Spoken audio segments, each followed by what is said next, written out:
O'zbekning do'ppisi boshida anvor, belbog'i va to'ni misoli do'st yor. Simozarin olsang olgunu, ammo tegma do'ppi belbog' to'niga zinhor.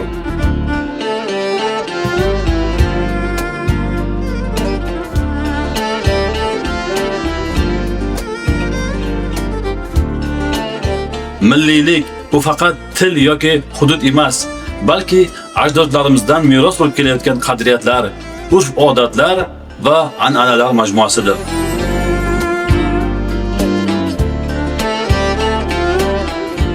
Milliylikni saqlash va unga hurmat bilan yondashish kelajak avlodga bebaho madaniy meros qoldirish demakdir.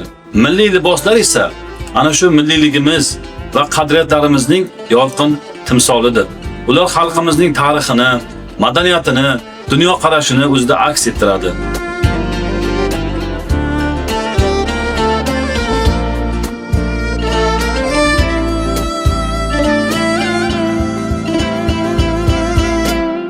O'zbek milliy liboslari nafaqat chiroyli va nafis, balki ma'no mazmunga boy bo'lib, ular orqali ajdodlarimizning didi, san'ati va hayot tarzi aks etadi. Misol uchun, do'ppi milliy g'ururimizning ramzi hisoblanadi.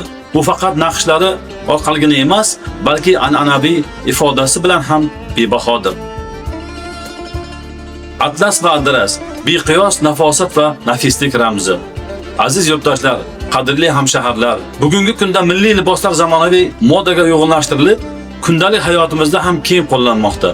Milliy kiyimlarimizni kiyish bu nafaqat an'analarni asrash, balki o'zligimizni anglash va unga hurmat bilan yondashish demakdir.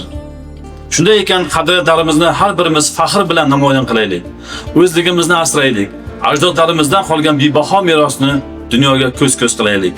Keling, o'zbekona liboslarga suratga tushing. Tarix va madaniyatimizga hurmatimizni ko'rsating.